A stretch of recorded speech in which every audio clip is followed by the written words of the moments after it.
kan sulit Pak Ustadz, nggak seenak semisal najisnya itu di lantai ataupun yang lain. Kalau di lantai kan enak, tinggal kita bersihkan najisnya, terus kita siram 7 kali, salah satunya tambah debu, beres Pak Ustadz. Tapi kalau tempat-tempatnya itu seperti itu, karpet itu gimana Pak Ustadz? Ya tetap bisa, kan tetap bisa. Jadi ketika airnya itu sudah bisa meresap, nah itu nanti bisa suci. Jadi kan ada benda-benda itu bisa meresap dan juga ada yang tidak meresap seperti halnya kayak lantai, besi ataupun yang lain itu enak. Tapi kalau sesuatu yang meresap itu juga bisa.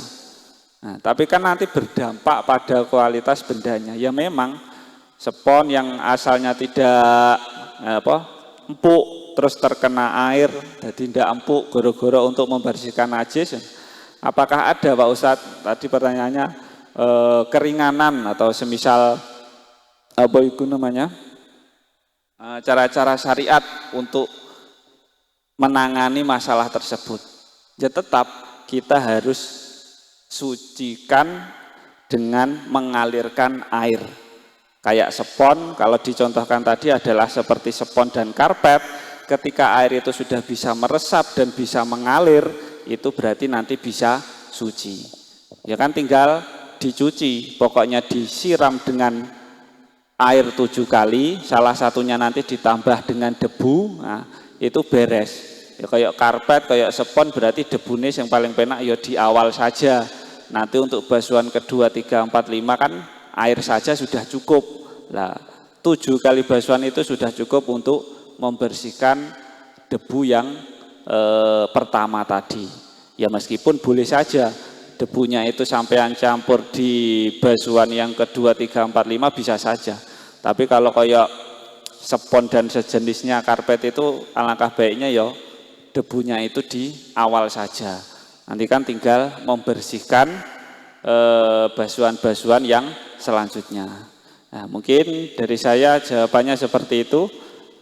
Kurang jelas napa? Perlu diulangi?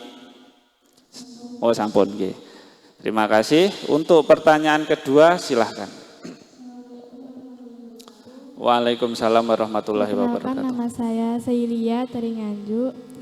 Nggih, silahkan. Saya izin bertanya Ustadz, apakah terdapat perbedaan dalam hukum membersihkan najis mughaladoh antara benda-benda yang digunakan untuk ibadah seperti Al-Quran atau pakaian yang digunakan dalam sholat? Terima kasih. Assalamualaikum warahmatullahi wabarakatuh.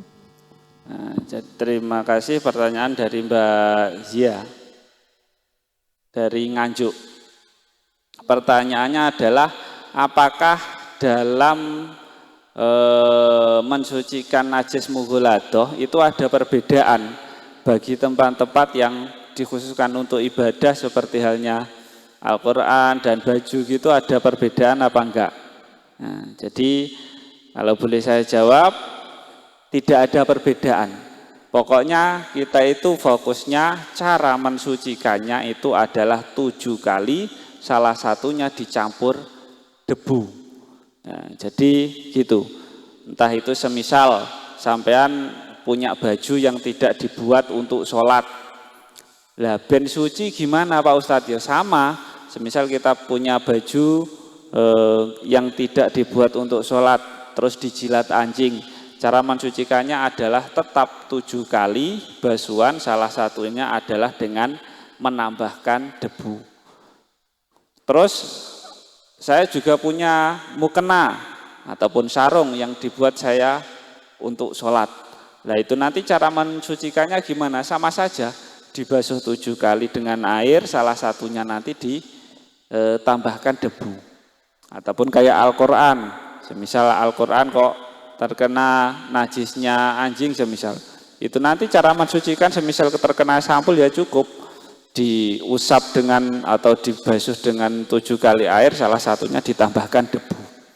Jadi dalam menambahkan debu itu fleksibel, boleh sampai debunya itu dipiurkan dulu, terus disiram dengan air bisa, atau disiram air dulu terus debunya dicampur, dipiurkan di atasnya itu bisa, ataupun dicibuk terus debunya dicampur dicibuk terus dipiurkan itu bisa. Lah itu hitungan 1 kali basuhan. Yang selanjutnya tinggal air saja itu sudah cukup.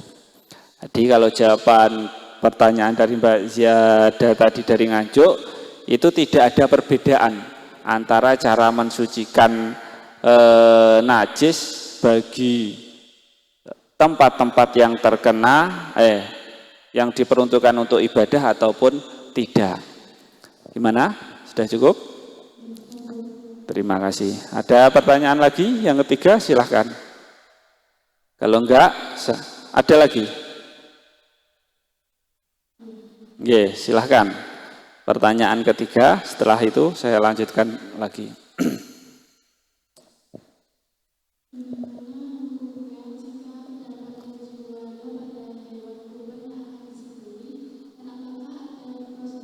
Yang harus diikuti dalam membersihkannya sebelum penyembelihan dilakukan.